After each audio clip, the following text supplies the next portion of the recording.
Hello दोस्तों। तो इस वीडियो में मैंने कक्षा 10th के एमपी बोर्ड के गणित के सैम्पल पेपर को पहले से ही पूरा सॉल्व कर लिया है और मैंने बहुत ही सिंपल लैंग्वेज में यहाँ पर आंसर लिखा हुआ है जो आपको पढ़कर आसानी से समझ में आ जाएगा। ठीक है, इसलिए इस वीडियो में मैं आपको ज़्यादा समझाऊंगा नहीं क्योंकि इसमें टोटल 23 क्वेश्चन हैं जिन्हें समझाने में काफ़ी समय लग जाएगा। इसलिए मैंने पहले ही सिंपल तरीके से लिखे हैं जो आपको पढ़ने के बाद में भी समझ में आ जाएगा। तो जो भी क्वेश्चंस के आंसर हैं या तो आप उनका स्क्रीनशॉट ले सकते हैं या फिर स्टॉप करके आप उस पूरे क्वेश्चन को उतार सकते हैं। तो आइए शुरू करते हैं।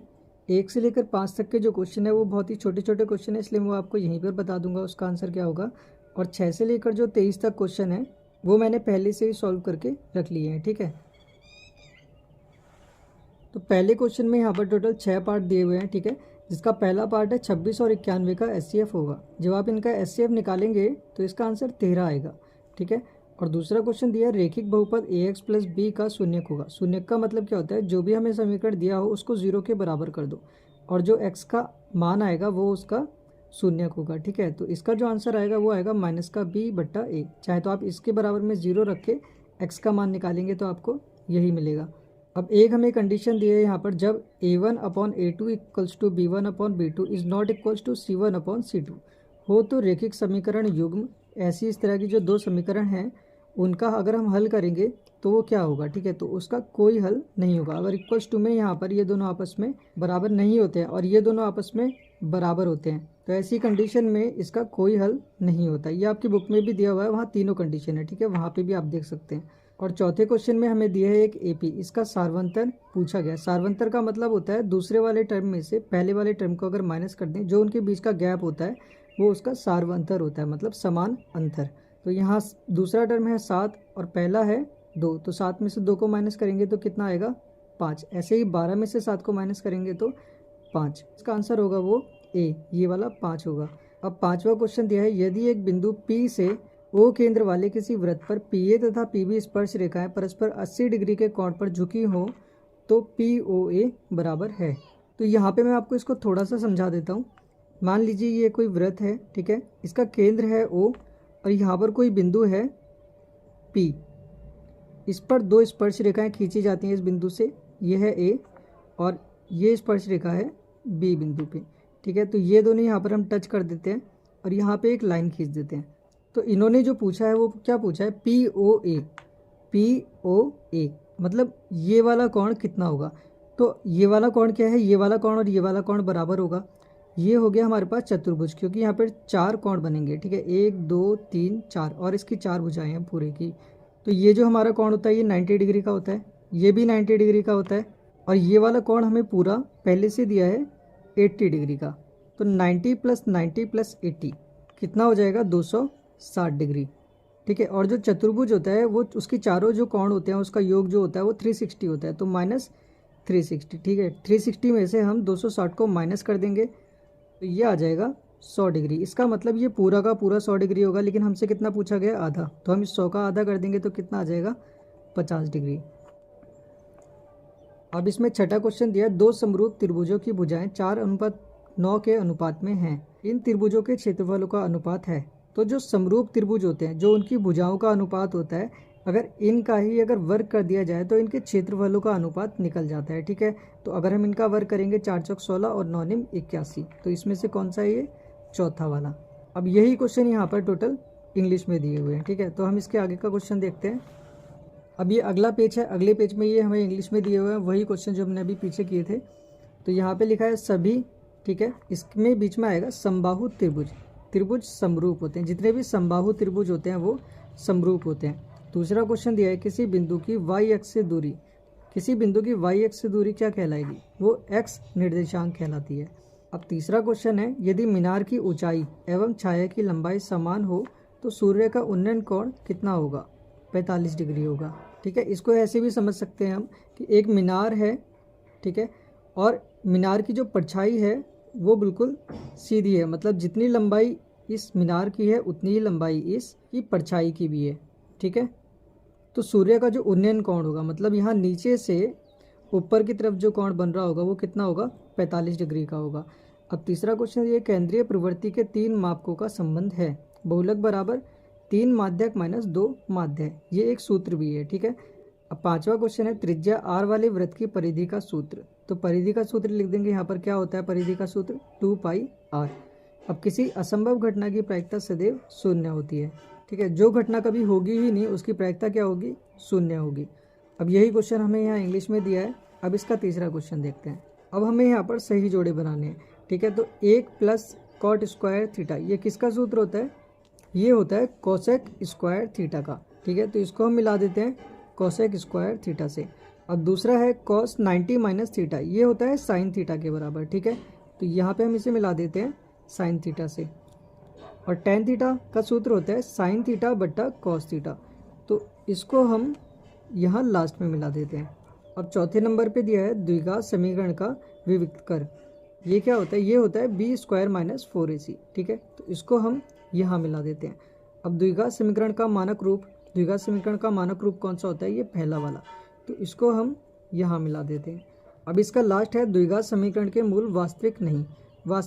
कब नहीं आएंगे, जब हमारे पास b² - 4ac का मान 0 से छोटा होगा। इसका मतलब वो अंडर रूट के अंदर काल्पनिक आएंगे तो वास्तविक नहीं होंगे, ठीक है। तो यहाँ पे कौन सी कंडीशन यहाँ पर अप्लाई होती है, ये वाली कंडीशन, पहली वाली। इसमें यहाँ पर b² - 4ac का मान 0 से छोटा है, ठीक है। तो इसका मतलब यहाँ पर मूल वास्तविक नहीं होंगे। अब यहाँ चौथे क्वेश्चन में हमें प्रत्येक का एक शब्द में आंसर देना है, ठीक है।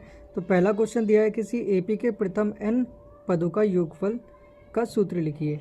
तो यहाँ पर एपी में एसएन के सूत्र का फॉर्मूला पूछा गया है, ठीक है। तो यहाँ पे मैं लिख देता हूँ एसएन बराबर n/2 ब्रैकेट में 2a + n-1 इंटू डी। अब दूसरा क्वेश्चन पूछा है मूल बिंदु से बिंदु x, y की दूरी लिखिए, ठीक है। तो ये समझ लीजिए यहाँ पर कोई दो पॉइंट हो, यह 0,0 और यहाँ से लेकर यहाँ तक यहाँ पर कोई पॉइंट है x, y, तो इनके बीच की दूरी। तो दूरी का सूत्र क्या होता है, दूरी का सूत्र होता है x2 - x1 का होल स्क्वायर, ठीक है। और y2 प्लस यहाँ पर आएगा -y1 का होल स्क्वायर, ठीक है। x2 होगा ये और x1 होगा ये, ऐसे ही y2 होगा ये और y1 होगा ये। जब आप इसमें इसका मान डालेंगे तो जो इनके बीच की दूरी निकल के आएगी वो क्या आएगी, वो आएगी ये x² + y², वो भी अंडर रूट के अंदर, ठीक है। तो ये इसका आंसर होगा। अब तीसरा क्वेश्चन है दृष्टि रेखा की परिभाषा लिखिए। तो यहाँ पे मैंने ये एक पेज पे लिखी हुई है, ठीक है। क्या होती है, प्रेक्षक की आँख से वस्तु के बिंदु तक खींची जाने वाली रेखा को दृष्टि रेखा कहा जाता है, ठीक है। और चौथा क्वेश्चन है एक वृत्त की कितनी समांतर स्पर्श रेखाएं हो सकती हैं। तो यहाँ पर आंसर होगा इसका 2, ठीक है। इसका आंसर होगा 2, क्योंकि समांतर का मतलब होता है जो रेखाएं आपस में कभी भी एक दूसरे को टच ना करें। जैसे ये वृत्त है तो एक रेखा ये जा रही है तो दूसरी रेखा इस वृत्त पे कहाँ जाएगी, बिल्कुल इसके सीधे सीधे कहीं पे, तो यहाँ जाएगी, ठीक है। तो एक स्पर्श रेखा ये हो गई, एक ये हो गई। अब कोई दूसरी स्पर्श रेखा यहाँ खींच ही नहीं पाएंगे हम, ठीक है, जो इनके समांतर हो। अब यहाँ पांचवा क्वेश्चन दिया है वृत्त के चाप की लंबाई का सूत्र लिखिए। तो चाप की लंबाई का सूत्र क्या होता है, θ/360 डिग्री इंटू 2πr। बेलन का आयतन का सूत्र लिखिए। बेलन का आयतन होता है πr²h।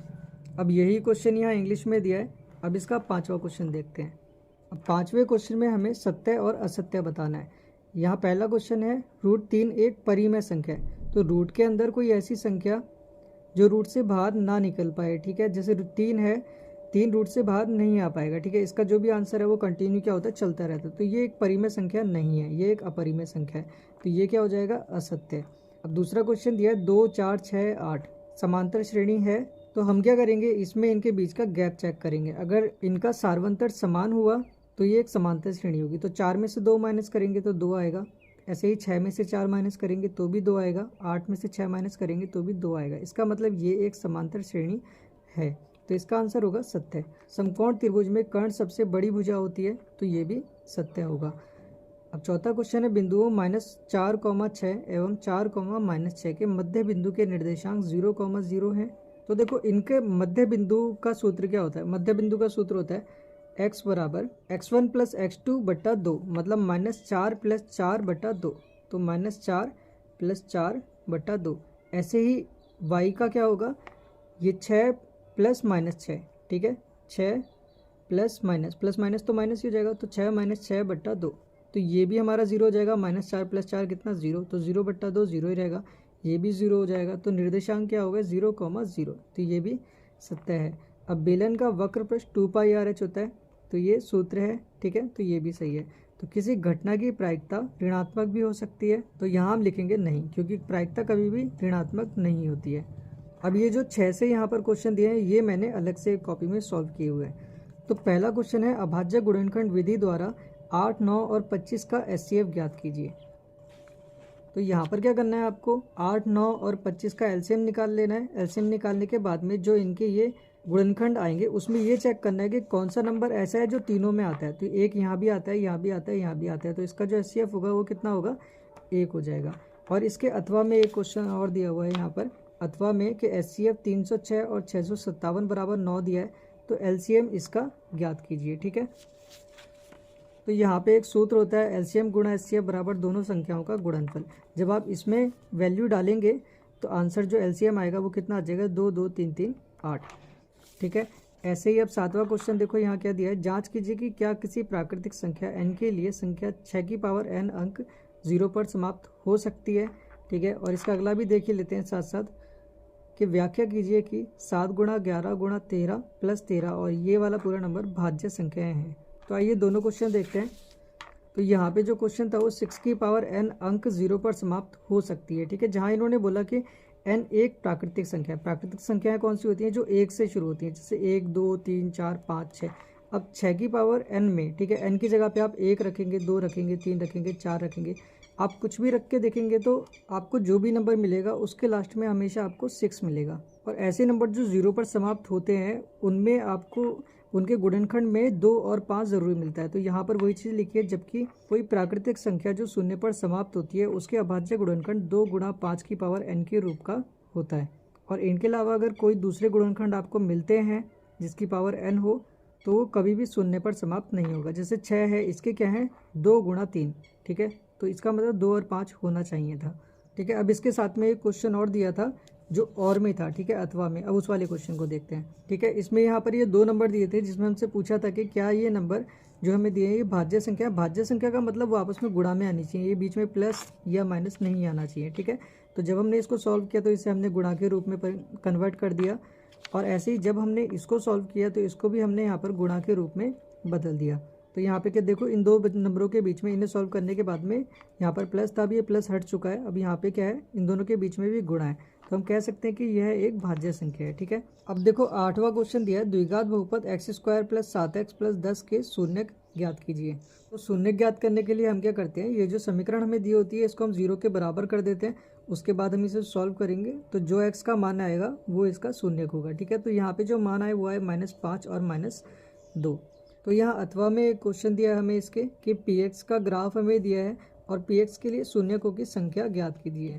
तो यहाँ पे लिखा है x, तो x वाली लाइन कौन सी है, ये। तो इस लाइन को जितनी बार ये टच करेगी, ठीक है, उतने इसमें शून्यकों की संख्या होगी। तो यहाँ कितनी जगह टच कर रही है, 1, 2 और 3, तो इसके शून्यकों की संख्या क्या होगी, 3 होगी। तो यहाँ पे मैंने लिखा हुआ भी है ये लास्ट में कि शून्यकों की संख्या बराबर 3। अब 9वां क्वेश्चन देखते हैं।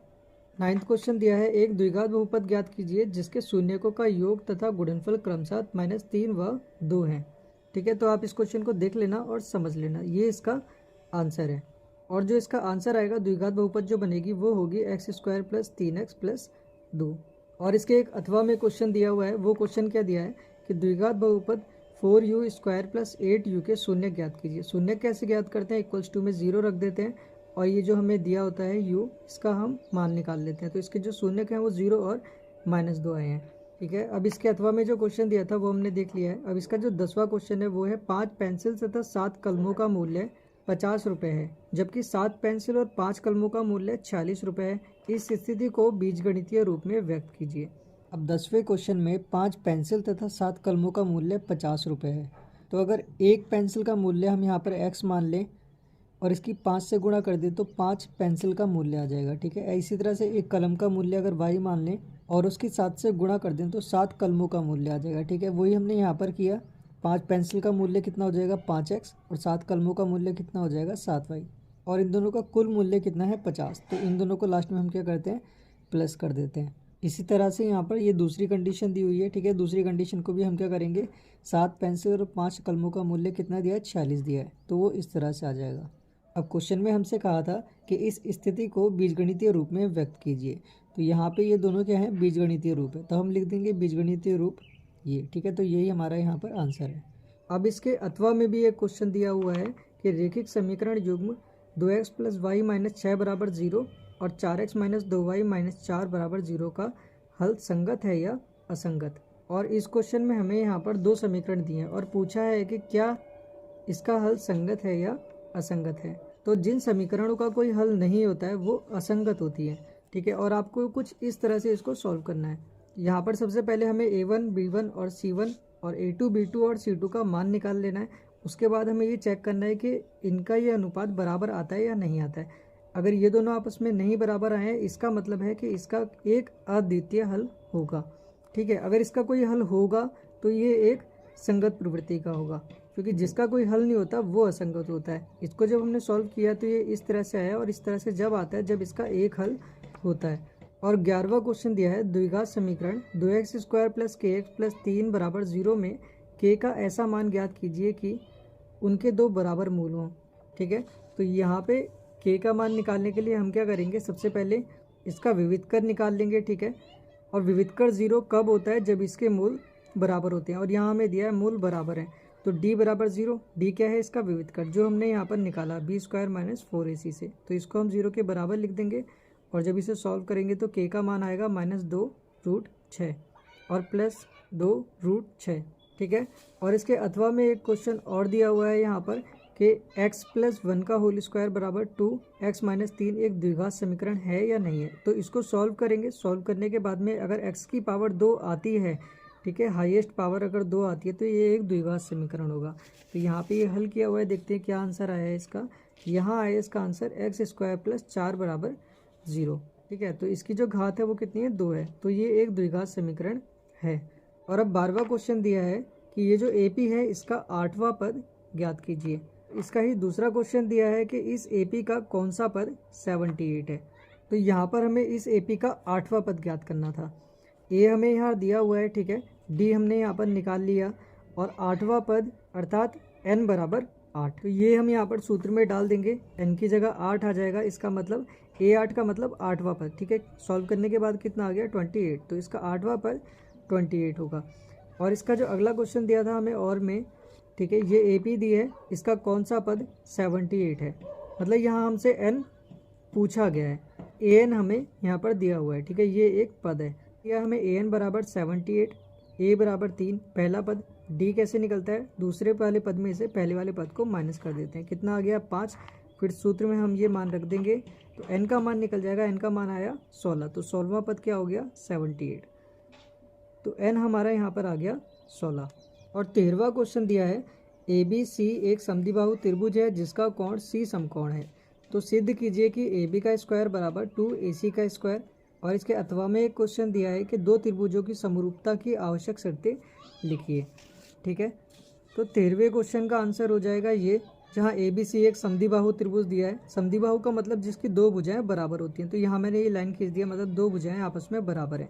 C यहाँ पर समकोण है, समकोण का मतलब होता है कि C पर 90 डिग्री का कोण बनेगा, तो यहाँ पर 90 डिग्री का कोण बन रहा है, तो यहाँ पर आप इसे पढ़ के समझ जाएंगे, ठीक है।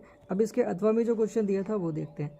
इसके अथवा में क्वेश्चन था कि दो त्रिभुजों की समरूपता की आवश्यक शर्तें लिखिए। तो दो त्रिभुजों के समरूप होने की आवश्यक शर्तें होती हैं ये, ठीक है। दो त्रिभुज कब समरूप होते हैं, या तो उन पे एंगल सिमिलरिटी लगती है, या फिर एंगल, ठीक है, या फिर साइड, या फिर साइड एंगल साइड। मतलब या तो तीनों एंगल उसके बराबर होंगे, या फिर दो एंगल बराबर होंगे, या फिर तीनों साइड बराबर होंगी, या दो साइड और एक एंगल बराबर होगा, ठीक है। और फिर आप इनको यहाँ पर पढ़ लेना। अब 14वां वाला क्वेश्चन दिया है कि उस बिंदु के निर्देशांक ज्ञात कीजिए जो बिंदुओं 4, -3 और 8, 5 को जोड़ने वाले रेखाखंड को आंतरिक रूप से 3:1 के अनुपात में विभाजित करता है। यहाँ पे हमने एक लाइन खींच ली है जो 3:1 के अनुपात में विभाजित करता है, तो वो पॉइंट हम मान लेते हैं P, x, y। अब हमें ये ज्ञात करना है, ठीक है। तो इसको हम मान लेते हैं x1, y1 और इसको मान लेते हैं x2, y2, ठीक है। यहाँ पे हमने मान लिया है, और जो बिंदु विभाजित कर रहा है ये x, y, इसके मान कैसे निकलेंगे, इस सूत्र के द्वारा, ठीक है। और ये जो 3 और 1 है ये हो गए इनके अनुपात, मतलब m1 और m2।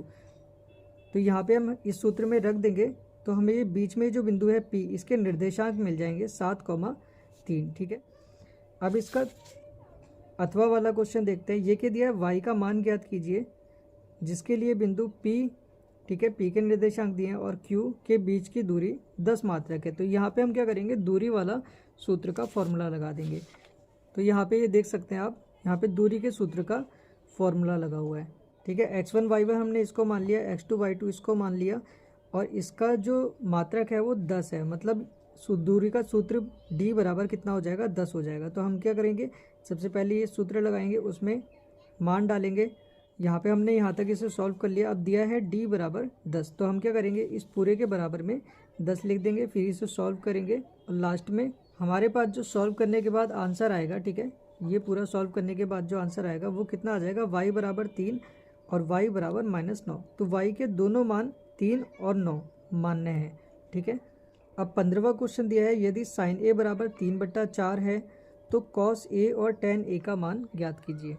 तो साइन a का मतलब होता है लंब बट्टा कर्ण। ठीक है, लंब बट्टा कर्ण। तो ये कितना दिया है, 3/4, तो यहाँ आ जाएगा 3/4। तो हम आधार का मान निकालेंगे क्योंकि आधार का नहीं दिया हुआ है, तो वो किससे निकलेगा, पाइथागोरस प्रमेय से निकलेगा। तो आधार बराबर हमारा कितना आ गया, √7 आ गया। तो ये निकल जाएगा। तो कॉस a बराबर क्या होता है, आधार बट्टा कर्ण होता है। तो यहाँ पे हम आधार और कर्ण का मान रख देंगे, और टेन किसके बराबर होता है, लंब बट्टा आधार के। तो हम यहाँ पर उसका मान रख देंगे 3/√7। ठीक है, अब इसके अथवा में एक क्वेश्चन दिया है कि निम्नलिखित का मान निकालिए, sine 30 cos 60 plus cos 60 sine 30। ठीक है, इसका जब हम मान निकालेंगे यहाँ पर, तो इसका जो मान आएगा वो कितना आएगा, 1 आएगा। ठीक है, क्योंकि यहाँ पर मैंने सूत्र भी लिखा हुआ है साइन 90 माइनस थीटा। तो यहाँ पे हम क्या करेंगे, कॉस को साइन में चेंज कर देंगे और साइन को कॉस में चेंज कर देंगे। ठीक है, तो इस क्वेश्चन को आप देख लेना।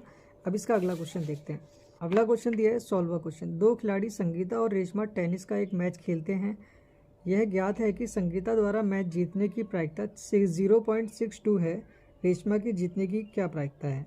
तो जो टोटल प्रायिकता होती है दोस्तों वो होती है बराबर 1 के। ठीक है, जितनी भी प्रायिकताएं होती हैं जब उनको प्लस किया जाता है तो बराबर में 1 आता है। तो यहाँ पे हमें दिया हुआ है कि संगीता की जो जीतने की प्रायिकता है वो कितनी है, 0.62। तो यहाँ 2 ही जने खेलने वाले हैं, तो दोनों की जीतने की प्रायिकता जो है उनको प्लस करके इक्वल्स टू में क्या आ जाएगा, 1 आ जाएगा। तो यहाँ पे हम लिख देंगे संगीता द्वारा मैच जीतने की प्रायिकता प्लस रेशमा द्वारा मैच जीतने की प्रायिकता बराबर 1। ठीक है, तो यहाँ पे प्लस में इधर आएगा तो माइनस कर देंगे, इसका आंसर आ जाएगा 0.38। और यहाँ इसका अगला क्वेश्चन भी देख लेते हैं जो इसके अथवा में दिया हुआ है। वो दिया है कि एक पासे को एक बार फेंका जाता है, एक विषम संख्या प्राप्त करने की प्रायिकता ज्ञात कीजिए। तो ये भी आप देख लेना, आसान सिंपल क्वेश्चन है। अब इसका 17वां क्वेश्चन देखते हैं। 17वां क्वेश्चन दिया है, एक थैले में 3 लाल और 5 काली गेंदें हैं। इस थैले में से एक गेंद यादृच्छा निकाली जाती है, इसकी क्या प्रायिकता है कि गेंद लाल हो या लाल नहीं हो। ठीक है, तो यहाँ पे ये क्वेश्चन का हल दिया हुआ है। टोटल हमारे पास 3 और 5 मतलब 8 गेंदें हो गई, तो कुल गेंद कितनी हो गई, 8। तो जब लाल की पूछी जाएगी, लाल कितनी है 3, तो 3/8 हो जाएगा। और अगर काली की पूछी जाएंगी तो काली कितनी है 5, 5/8 हो जाएगा। ठीक है, तो यहाँ पर दोनों की हमने निकाल दी है एक बार प्रायिकता। अब इसके अथवा में जो क्वेश्चन दिया है वो भी देख ही लेते हैं। वो हमें दिया है कि एक चिन्ह प्राप्त करने की प्रायिकता ज्ञात कीजिए। जब एक सिक्के को एक बार उछाला जाता है, साथ ही एक पट प्राप्त करने की प्रायिकता भी ज्ञात कीजिए। तो एक सिक्का उछाला जाएगा तो या तो हेड आएगा या फिर टेल आएगा। ठीक है, तो टोटल जो हमारे पास हो गए वो कितने हो गए, 2 हो गए। तो कुल परिणाम कितने हो गए, 2 हो गए। अब हेड के लिए पूछा जाएगा तो हेड तो एक ही बार आएगा, तो 1 कुल परिणाम मतलब 2। इसी तरह से टेल के लिए पूछा जाएगा तो 1/2। अब इसका 18वां क्वेश्चन देखते हैं। 18वां क्वेश्चन क्या दिया है कि 1.5 मीटर लंबा एक लड़का 30 मीटर ऊंचे एक भवन से कुछ दूरी पर खड़ा है। जब वह ऊंचे भवन की ओर जाता है तब उसकी आंख से भवन के शिखर का उन्नयन कोण 30 डिग्री से 60 डिग्री हो जाता है। बताइए कि वह भवन की ओर कितनी दूरी तक चलकर गया। तो ये क्वेश्चन देख लेते हैं। ठीक है, ये क्वेश्चन कुछ ज़्यादा ही लंबा है इसलिए इसको मैं समझाऊंगा नहीं, आप इसको स्टेप बाय स्टेप समझ लेना। यहाँ मैं आपको दिखा देता हूँ। तो ये क्वेश्चन यहाँ से शुरू है। ठीक है, यहाँ पे मैंने इसका डायग्राम बनाया हुआ है और यहाँ पे सब इसके बारे में लिखा हुआ भी है। ठीक है, तो यहाँ देख लेना इसको। फिर ये इसका आगे का क्वेश्चन हो गया। ठीक है, और जो लास्ट में इसका आंसर आया वो आया, भवन की ओर चली गई वांछित दूरी कितनी है, 19√3 मीटर। ठीक है। अब इसके अथवा में भी एक क्वेश्चन दिया हुआ है, और अथवा में जो क्वेश्चन है ये है आंधी आने से एक पेड़ टूट जाता है। ठीक है, ये क्वेश्चन आप पढ़ लेना, इसका मैं आपको डायरेक्ट आंसर दिखा देता हूँ। ये क्वेश्चन दिया है कि आंधी से एक पेड़ टूट जाता है, ठीक है, और टूटा हुआ जो भाग है वो ज़मीन पर यहाँ पर आकर टच हो जाता है, और जहाँ पर वो टच होता है वहाँ से 30 डिग्री का कोण बनाता है। और पेड़ के नीचे की यहाँ से, ठीक है, यहाँ से लेकर यहाँ तक की जो दूरी दी है वो हमें 8 मीटर दिया। हमें यहाँ पर पेड़ की जो कुल हाइट है, मतलब पेड़ की कुल ऊंचाई जो है वो हमें ज्ञात करनी है। ठीक है, तो ये क्वेश्चन आप पढ़ लेना, यहाँ पर ये लिखा हुआ है पूरा। उसके बाद इसमें हम कॉस का यूज़ करेंगे, ठीक है, और लास्ट में जो इसका आंसर आएगा वो आएगा पेड़ की कुल ऊंचाई 8√3 मीटर। अब 19 वाले क्वेश्चन में दिया है कि सिद्ध कीजिए बाह्य बिंदु से वृत्त पर खींची गई स्पर्श रेखाओं की लंबाइयाँ बराबर होती हैं। ठीक है, ये है बाह्य बिंदु आर, और इसकी जो स्पर्श रेखाएं हैं एक तो है पी आर और दूसरी है क्यू आर।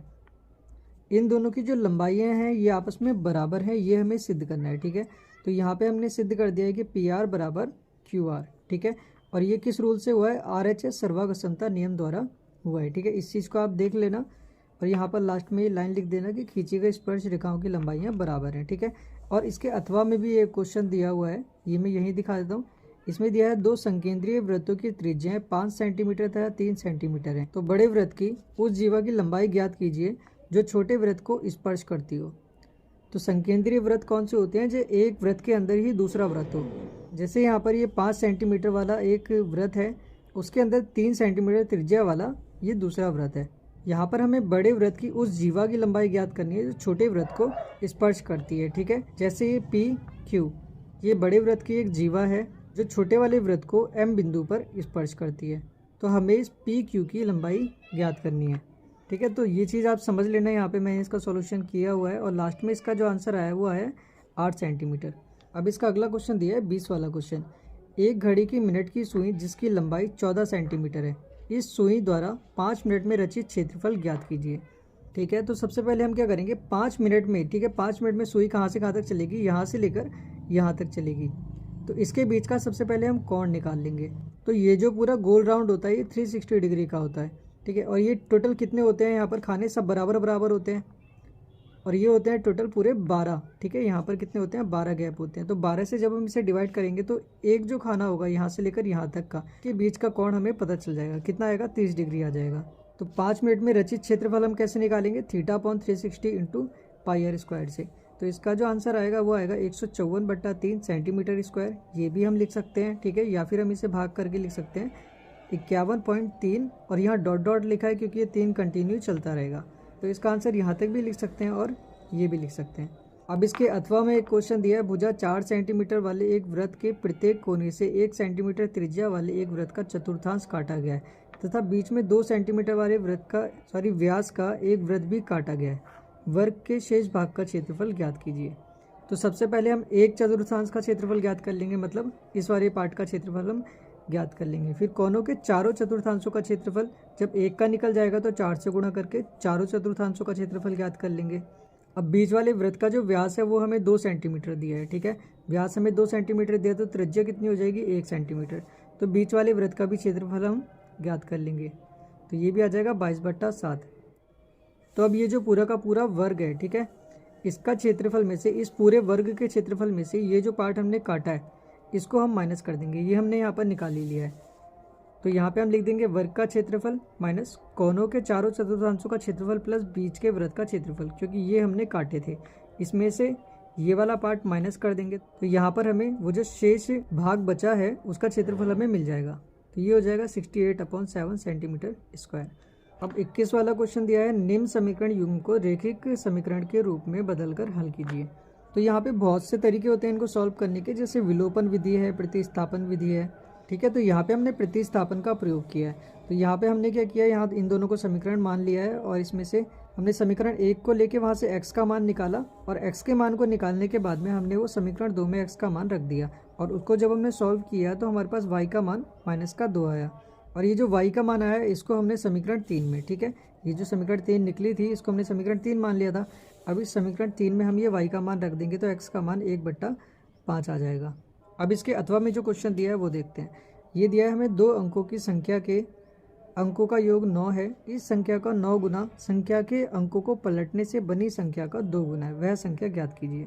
तो यहाँ पे जो हमें 2 अंकों की संख्या है, पहले हम उसको क्या मान लेंगे, 10y प्लस x मान लेंगे। तो प्रश्न में हमें दिया है कि इस संख्या का 9 गुना इनकी संख्याओं को पलटने से इसका 2 गुना हो जाता है। तो इसका हमने 9 गुना किया, मतलब इस पूरे की 9 से गुणा कर दी। फिर इसमें हमने यहाँ पर इसकी जो संख्या हैं वो आपस में चेंज कर दी, x के साथ में 10 कर दिया और y को हमने अलग कर दिया, जैसे यहाँ कर दिया, और इसकी 2 से गुणा की तो ये दोनों आपस में बराबर हो गए। जब इसको सॉल्व किया तो x upon Y equals to 8 upon 1 आया, मतलब x का मान 8 और y का मान 1। तो जो 2 अंकों वाली संख्या है वो क्या होगी, 18 होगी। अब इसका 22वां क्वेश्चन दिया है, एक खिलौना त्रिज्या 3.5 सेंटीमीटर वाले एक शंकु के आकार का है जो उसी त्रिज्या वाले एक अर्धगोले पर अध्यारोपित है। इस खिलौने की संपूर्ण ऊंचाई 15.5 सेंटीमीटर है। इस खिलौने का संपूर्ण पृष्ठीय क्षेत्रफल ज्ञात कीजिए। तो यहाँ पर हमें खिलौने का संपूर्ण पृष्ठीय क्षेत्रफल ज्ञात करना है। संपूर्ण पृष्ठीय क्षेत्रफल कैसे ज्ञात होगा, पहले शंकु का पृष्ठीय क्षेत्रफल ज्ञात करेंगे, फिर उसके बाद ये अर्धगोले का पृष्ठीय क्षेत्रफल हम ज्ञात करेंगे, और जो भी आएगा उन दोनों को हम प्लस कर लेंगे। ठीक है, तो इसका होता है पाई आर एल। एल जो होती है वो ये वाली लाइन होती है, इसको बोलते हैं तिर्यक ऊंचाई। तो हमें ये भी ज्ञात करनी होती है। ठीक है, तो यहाँ पे हमने पहले तिर्यक ऊंचाई ज्ञात की है, उसके बाद हमने इसका पृष्ठीय क्षेत्रफल निकाला है। तो ये आ गया 137.5 सेंटीमीटर स्क्वायर। अब अर्धगोले का क्षेत्रफल निकाला, वो आया 77 सेंटीमीटर स्क्वायर। तो उसके बाद हम इन दोनों को प्लस कर देंगे तो एक खिलौने का संपूर्ण पृष्ठीय क्षेत्रफल आ जाएगा। कितना आया, 214.5 सेंटीमीटर स्क्वायर। अब इसके अथवा में एक क्वेश्चन दिया है, वो देखते हैं। एक ठोस एक अर्धगोले पर खड़े एक शंकु के आकार का है जिसकी त्रिज्या 1 सेंटीमीटर है और शंकु की ऊंचाई उसकी त्रिज्या के बराबर है। इस ठोस का आयतन पाई के पदों में ज्ञात कीजिए। तो यहाँ पर हमें अर्धगोले की त्रिज्या शंकु की त्रिज्या के बराबर दी है, और कितनी है, 1 सेंटीमीटर है। और शंकु की ऊंचाई शंकु की त्रिज्या के बराबर दी है, वो भी कितनी दी है, हमें 1 सेंटीमीटर दी है। और इस ठोस का आयतन हमें पाई के पदों में ज्ञात करना है। तो यहाँ पर भी वो सेम पहले वाला जो हमने अभी इससे पहले जो क्वेश्चन किया था, सेम वही डायग्राम समझ लीजिए कि ऊपर शंकु है और नीचे अर्धगोला है। इन दोनों के आयतन को हमने यहाँ पर प्लस कर लेना है। ठीक है, तो इसके लिए हमें दोनों का आयतन निकालना होगा। तो अर्धगोले का आयतन हमने निकाला, तो पाई के पदों में निकालना है, मतलब पाई को हम इसकी वैल्यू नहीं डालेंगे। तो 2/3 पाई सेंटीमीटर स्क्वायर, और शंकु की हमने आयतन निकाला तो ये आ गया 1/3 पाई सेंटीमीटर क्यूब। और ठोस का जो आयतन है वो क्या होगा, इन दोनों को हम प्लस कर देंगे। तो अर्धगोले का आयतन प्लस शंकु का आयतन, और इनको प्लस करा तो हमारे पास आ गया पाई सेंटीमीटर क्यूब। तो ठोस का आयतन कितना हो गया, पाई सेंटीमीटर क्यूब। अब ये लास्ट क्वेश्चन है जो हमें दिया है, दिए गए बटन का माध्यक ज्ञात कीजिए। तो यहाँ पर इस सारणी को, ये जो ऊपर सारणी दी है, इसको आप इस तरह से बना लेंगे, और इसका ये सूत्र होता है, माध्यक बराबर L1 plus N/2 minus CF बट्टा F इंटू H। तो यहाँ पे सबसे पहले हमें क्या देखना होता है, माध्य का वर्ग देखना होता है। ठीक है, ये जो हमें बीच वाली लाइन मिलती है कैसे मिलती है, माध्य का वर्ग देखने से मिलती है। वो कैसे निकलता है, ये जो 60 दिया हुआ है हमें, ठीक है, इसका जो टोटल प्लस करके आया है इसको आप 2 से डिवाइड कर दीजिए। 2 से डिवाइड करने के बाद में कितना आएगा, 30 आएगा। अब इन नंबरों में हमें ये देखना है कि 30 के आसपास सबसे आसपास कौन सी संख्या है। तो 33 या 48 में से होगी। तो 33 जो है वो 30 के बहुत ज़्यादा पास है। तो इसका मतलब जो माध्यम लाइन है वो ये वाली है, माध्य का जो है इसकी। ठीक है, तो उसके बाद L1 और L2 निकालेंगे। L1 का मतलब ये जो मध्यम लाइन होती है इसका जो लोएस्ट लिमिट होती है, ठीक है, मतलब निम्न सीमा। ठीक है, निम्न सीमा कितनी है, 20। तो L1 बराबर आ जाएगा 20, और उच्च सीमा कितनी है, 30, ये वाला। और इन दोनों के बीच में जो हाइट है वो कितनी है, 10, मतलब इसमें से इसे माइनस कर देंगे तो कितना आ रहा है, 10 आ रहा है। तो यहाँ L1 निकल गया, L2 निकल गया, H निकल गया, N हमें दिया हुआ है, और माध्य का वर्ग की जो बारंबारता है वो कितनी है, 20। ये जो माध्य का वर्ग है इसकी बारंबारता कितनी है, 20। एफ भी निकल गया। अब CF का मतलब क्या हुआ, ये जो माध्य का वर्ग दिया होता है, ठीक है, ये वाला, इससे ऊपर वाला जो नंबर होता है ये CF कहलाता है, मतलब संचयी बारंबारता। तो जैसे ही ये सारे मान निकल जाएंगे उसके बाद आप इस माध्यक वाले फॉर्मूले में रख के इसका माध्यक निकाल देंगे, और माध्यक आ जाएगा 28.5। तो इसके अथवा में भी क्वेश्चन दिया है, क्या है, विद्यार्थियों के एक समूह द्वारा एक मोहल्ले के 20 परिवारों पर किए गए सर्वेक्षण के परिणाम स्वरूप विभिन्न परिवारों के सदस्यों की संख्या से संबंधित निम्नलिखित आंकड़े प्राप्त हुए। तो इन आंकड़ों का बहुलक हमें ज्ञात करना है। तो बहुलक का मतलब होता है कि सबसे बड़ी संख्या वाला जो होता है वो बहुलक होता है। ठीक है, जहाँ पे बारंबारता सबसे ज़्यादा होती है। तो परिवारों की संख्या यहाँ पर सबसे ज़्यादा किसमें, इसमें है। बारंबारता का जो वर्ग है वो कितना होगा, 3 से 5, ये वाला वर्ग होगा। ठीक है, तो यहाँ पे अधिकतम बारंबारता वाला वर्ग कितना है, 3 से 5, बहुलक वर्ग 3 से 5। ठीक है। इसकी जो निम्न सीमा है वो कितनी है, इसकी निम्न सीमा है ये पहले वाली, और अधिकतम सीमा जो होती है उच्च सीमा वो है 5। तो 3 ये हो गई निम्न सीमा L1 से और उच्च सीमा 5। और बहुलक वर्ग की जो बारंबारता है वो कितनी हो गई 8, ठीक है। इसकी बारंबारता कितनी है 8। और बहुलक वर्ग के पूर्व वर्ग की बारंबारता F1 से लिखी जाती है, ठीक है। तो इसके पूर्व वर्ग मतलब ये है हमारा बहुलक वर्ग, इससे पूर्व वर्ग कौन सा है ये, तो इसकी है 7, तो यहाँ आ जाएगा 7। और इसके ठीक बाद वाले वर्ग की बारंबारता को हम लिखते हैं F2 से, वो कौन सी है 2, तो यहाँ पे आ जाएगा 2। और बहुलक वर्ग का आकार का मतलब इस 5 में से 3 को माइनस कर देंगे तो आकार निकल जाएगा।